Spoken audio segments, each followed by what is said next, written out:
નમસ્કાર દર્શક મિત્રો, આપ જોઈ રહ્યા છો 24 ન્યૂઝ ગુજરાત, જ્યાં સમાચાર છે સત્યના પક્ષે અને જનતાના માટેની લડત છે નિરંતર. ગુજરાતના દરેક ખૂણામાંથી લોકલથી લઈને નેશનલ સુધી દરેક ઘટના, દરેક હકીકત સૌથી પહેલા અને સૌથી સાચી રીતે ફક્ત અહીં. હું છું અર્પિતા પટેલ. ચાલો શરૂ કરીએ આજના મુખ્ય સમાચાર. થરાદ એપીએમસી ખાતે ભવ્ય અને ઐતિહાસિક કાર્યક્રમ, ખેડૂતોની સમસ્યાઓ અને વિકાસ મુદ્દાઓ પર વિસ્તૃત ચર્ચા. થરાદ કૃષિ ઉત્પન્ન બજાર સમિતિ ખાતે આજે ભવ્ય કાર્યક્રમનું સુવિધાસભર આયોજન કરવામાં આવ્યું હતું. કાર્યક્રમમાં થરાદ વિધાનસભાના લોકપ્રિય ધારાસભ્ય તથા ગુજરાત સરકારના વરિષ્ઠ નેતા શ્રી શંકરભાઈ ચૌધરીની વિશેષ હાજરી રહી હતી. આ કાર્યક્રમમાં ભારતીય જનતા પાર્ટીના અનેક જિલ્લા તાલુકા સ્તરના પદાધિકારીઓ, આગેવાનો તથા કાર્યકર્તાઓ મોટી સંખ્યામાં જોડાયા હતા.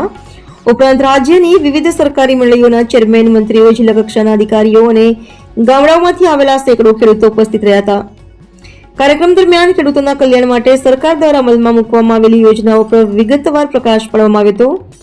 પાક વીમા યોજના, માઇક્રો સિંચાઈ યોજના, બજાર સમિતિ દ્વારા બનાવવામાં આવતા નવા ઇન્ફ્રાસ્ટ્રક્ચર, વેપાર પ્રક્રિયાની સરળતા અને ખેડૂતોને એમએસપી સહિતના મુદ્દાઓ પર મંત્રીઓ અને અધિકારીઓએ માર્ગદર્શન પૂરું પાડ્યું હતું.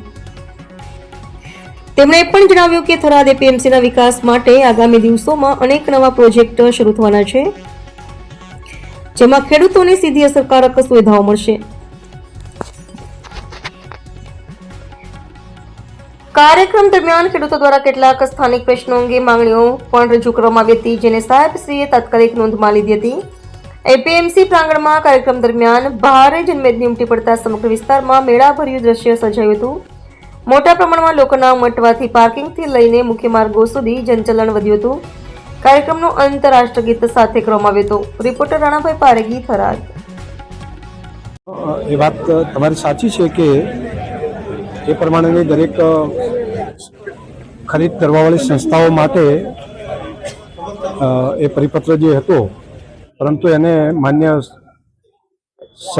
સહકાર અને કૃષિ મંત્રી શ્રી જીતુભાઈ વાઘાણીજી સાથે મારે વાત થઈ અને એમણે ગુજકો માસોલ અને બાકી સંસ્થાઓને પણ કીધું છે કે ખેતીના પાકમાં જે નુકસાન થયું એને વળતર મળે તો એ વળતર પણ મળશે અને એ જ ખેડૂતને મગફળી ખરીદવાની હોય તો એ પણ ટેકાના ભાવે ખરીદાશે.